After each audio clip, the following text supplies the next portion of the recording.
வணக்கம் friends, welcome to career aces Tamil official. இன்னைக்கு நம்ம இந்த வீடியோல என்ன பார்க்க போறோம்னு பார்த்தீங்கன்னா, என்எல்சி இந்தியா லிமிடெட்ல வந்து ஒரு ரெக்ரூட்மெண்ட் போட்டிருக்காங்க. ஸோ இதை பத்தின முழு தகவல் தான் நான் உங்களுக்கு எக்ஸ்பிளைன் பண்ண போறேன். நீங்க ஃபர்ஸ்ட் டைம் என் வீடியோ பார்க்குறீங்கன்னா ஒரு லைக் பண்ணிடுங்க. அப்பதான் நான் போடுற வீடியோ உங்களுக்கு டே டு டே வந்து சேரும். ஸோ நான் சோஷியல் மீடியால பார்த்தேன், நிறைய பேருக்கு வந்து இந்த கொஸ்டின் பத்தின டவுட்ஸ் தான் நிறைய பேர் கேட்டிருக்கீங்க. ஸோ இதுக்கான ஆன்சர்ஸ் இந்த வீடியோல இருக்கு. வீடியோவை ஸ்கிப் பண்ணாம பாருங்க. சரி, வாங்க வீடியோக்குள்ள போலாம். இப்போ ஃபர்ஸ்ட் நம்ம என்ன பார்க்க போறோம்னு பாத்தீங்கன்னா, போஸ்டோட நேம். போஸ்ட் நேம் என்னன்னு முதல்ல பார்த்துடலாம். போஸ்ட் நேம் என்னன்னு பாத்தீங்கன்னா, இண்டஸ்ட்ரியல் ட்ரைனிங் ஃபினான்ஸ். இந்த போஸ்ட் நேம் என்ன? Industrial training finance.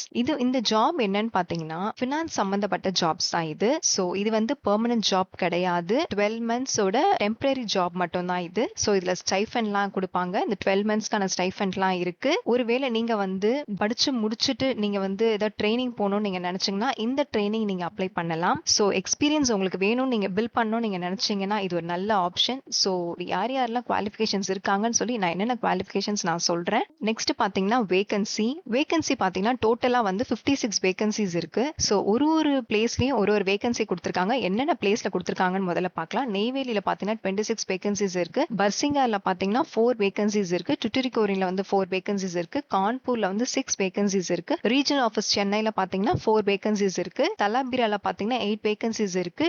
டும்கால பாத்தீங்கன்னா 4 வேகன்சிஸ். சோ டோட்டலா வந்து 56 வேகன்சிஸ் இருக்கு. நெக்ஸ்ட் பாத்தீங்கன்னா சேலரி என்ன சொல்லிருக்காங்கன்னு பாத்தீங்கன்னா, இது வந்து இண்டஸ்ட்ரியல் ட்ரைனிங் ஃபினான்ஸோட சம்பந்தப்பட்டதா. Is purely for period of 12 மந்த்ஸ்க்கு மட்டும் தான் இது.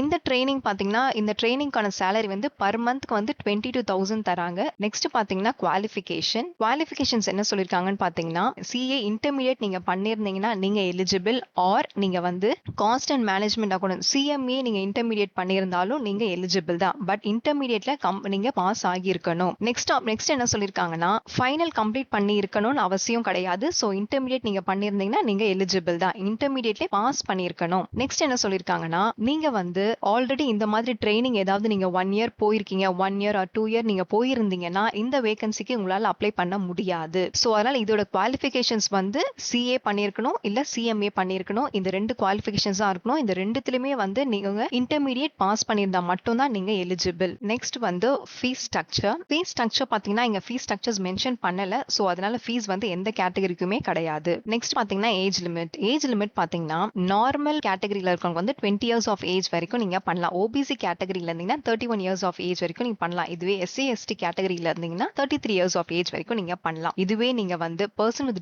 டிசபிலிட்டிஸ்ல நீங்க பிலாங் டு அந்த இதுல இருந்தீங்கன்னா 10 இயர்ஸ் ஆஃப் ஏஜ் வரைக்கும் உங்களுக்கு ரிலாக்ஸேஷன்ஸ் இருக்கு. நெக்ஸ்ட் வந்து பிலாங்கிங் டு ஓபிசி கேட்டகரியில நீங்க இருந்தீங்கன்னா 13 இயர்ஸ் ஆஃப் ஏஜ் ரிலாக்ஸேஷன்ஸ் வரைக்கும் உங்களுக்கு இருக்கு. எஸ்சி எஸ்டி கேட்டகரியில நீங்க இருந்தீங்கன்னா 15 இயர்ஸ் வரைக்கும் உங்களுக்கு ஏஜ் ரிலாக்ஸேஷன்ஸ் இருக்கு. ஆனா இந்த கேட்டகரி இதெல்லாம் யாருக்கு பொருந்தும் பாத்தீங்கன்னா, பர்சன் வித் டிசபிலிட்டிஸ்ல இருக்கவங்களுக்கு தான் இந்த ஏஜ் ரிலாக்ஸேஷன்ஸ் இருக்கு. இதுவே வந்து நீங்க எக்ஸ் சர்வீஸ் மேன்னா யாருன்னு பாத்தீங்கன்னா, ஆர்மில இருக்காங்க, நேவில இருக்காங்க, இவங்கலாம் வந்து இந்த மாதிரி இருக்கவங்களுக்குலாம் வந்து as per age limit is relaxable as per கவர்மெண்டோட ரூல்ஸ் படி அவங்களுக்கு ஏஜ் ரிலாக்ஸேஷன்ஸ் இருக்கும். எக்ஸ் சர்வீஸ் மேன்ல இருக்கவங்களுக்குலாம். இப்போ வந்து எந்த கேட்டகரி நீங்க இருந்தாலும் மேக்ஸிமம் ஏஜ் லிமிட் என்னன்னு பாத்தீங்கன்னா 58 இயர்ஸ்க்குள்ள நீங்க இருக்கணும். நெக்ஸ்ட் பாத்தீங்கன்னா ஏஜ் ரிலாக்ஸேஷன் வந்து ஒரு சில பேருக்குலாம் இருக்கும். அது யாருன்னு பாத்தீங்கன்னா, ஏஜ் ரிலாக்ஸேஷன்ஸ் பாத்தீங்கன்னா எஸ்சி எஸ்டி ஓபிசி கேட்டகரியில இருக்கவங்களுக்கு வந்து நான் கிரீமி லேயர்ல நீங்க இருந்தீங்கன்னா உங்களுக்கு வந்து கவர்மெண்ட் ரூல்ஸ் படி ஏஜ் ரிலாக்ஸேஷன்ஸ் இருக்கு.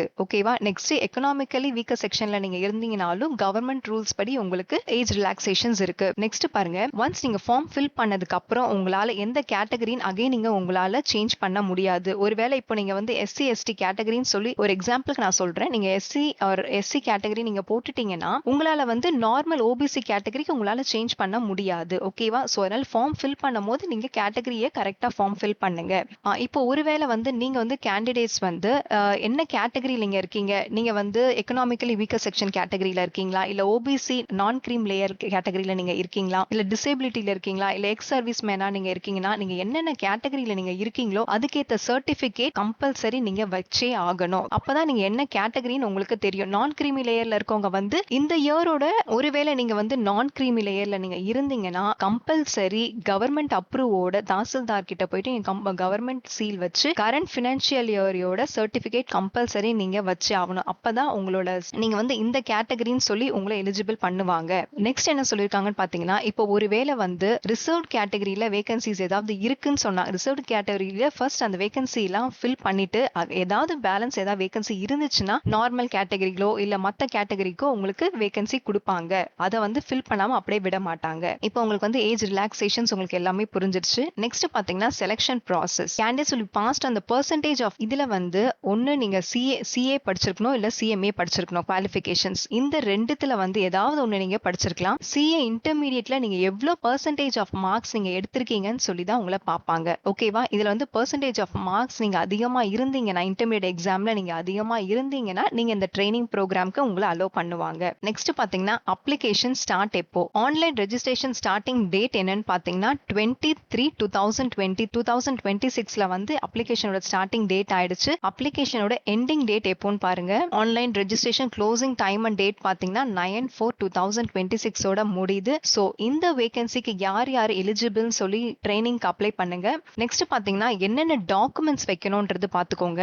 பாஸ்போர்ட் சைஸ் கலர் போட்டோகிராஃப் வந்து ஜேபிஜி ஃபார்மேட்ல தான் இருக்கணும். 50 கேபில நீங்க வைக்கணும். நெக்ஸ்ட் வந்து கேண்டிடேட்டோட சிக்னேச்சர் வந்து ஜேபிஜி ஃபார்மேட்ல இருக்கும். இதுவும் வந்து 50 கேபில இருக்கணும். Next proof of date of birth வந்து கம்பல்சரி இருக்கணும். டேட் ஆஃப் பர்த்க்கு நீங்க என்னென்ன வைக்கலாம்? பர்த் சர்டிபிகேட் வைக்கலாம். இந்த SSLC or matriculation or higher secondary mark sheet நீங்க வைக்கலாம். இது வந்து என்ன ஃபார்மேட்ல இருக்கணும்னா பிடிஎஃப் ஆர் ஜேபிஜி ஃபார்மேட்ல இருக்கணும். 250 கேபில இருக்கணும். Next copy of Aadhaar card நீங்க வைக்கணும். இது வந்து பிடிஎஃப் ஆர் ஜேபிஜி ஃபார்மேட்ல வைக்கலாம். 250 கேபில இருக்கணும். Copy of higher secondary mark sheet வந்து பிடிஎஃப் ஆர் ஜேபிஜி ஃபைல்ல நீங்க இருக்கலாம். 250 கேபி. நெக்ஸ்ட் வந்து இன்டர்மீடியட் முடிச்சவங்க வந்து சிஏ ஆர் சிஎம்ஏ ரெண்டுத்துல எது முடிச்சிருந்தாலும் இதோட மார்க் ஷீட் கம்பல்சரி நீங்க வச்சே ஆகணும். இது வந்து பிடிஎஃப் ஃபார்மேட்ல தான் இருக்கணும். 2.5 எம்பி இருந்தா ஓகே. நெக்ஸ்ட் வந்து கம்யூனிட்டி சர்டிபிகேட். நீங்க என்ன கேட்டகரி நீங்க இருக்கீங்கன்றது அந்த கேட்டகரி ஆன சர்டிபிகேட் நீங்க கம்பல்சரி வச்சே ஆகணும். இது வந்து பிடிஎஃப் ஆர் ஜேபிஜி ஃபார்மேட்ல இருக்கலாம், ஃபைல்ல இருக்கலாம். 250 கேபில இருக்கணும். இப்போ ஒருவேளை நீங்க வந்து டிசேபிலிட்டி பர்சனா இருந்தீங்கன்னா அதுக்கான சர்டிபிகேட் கம்பல்சரி வைக்கணும். PDF or JPG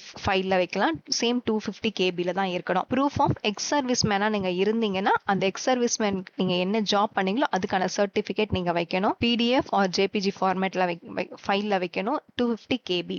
next proof for project affected பர்சனா நீங்க இருந்தீங்கன்னா பிடிஎஃப் ஆர் ஜேபிஜி ஃபைல்ல வைக்கலாம். 250 கேபில நீங்க வைக்கலாம். இந்த என்எல்சி இந்தியா பிரைவேட் லிமிடெட்கான வேகன்சிஸ் நான் சொல்லிட்டேன். சோ இது யார் யாரெல்லாம் எலிஜிபிள்னு சொல்லிட்டு நோட்டிபிகேஷன்ஸ்ல போய் நீங்க கிளியரா செக் பண்ணி ட்ரைனிங்க்கு அப்ளை பண்ணுங்க. சோ நிறைய பேருக்கு இந்த கொஸ்டின்கான ஆன்சர்ஸ் கிடைச்சிருக்கும்னு நான் நம்புறேன். இதை மீறி உங்களுக்கு ஏதாவது கொஸ்டின்ஸ் கேட்கணும்னு நீங்க நினைச்சீங்கன்னா கமெண்ட் செக்ஷன் பாக்ஸ்ல கொஸ்டின்ஸை கேளுங்க. நான் அதுக்கு ஆன்சர்ஸ் பண்றேன். சோ நெக்ஸ்ட் வீடியோல பார்க்கலாம்.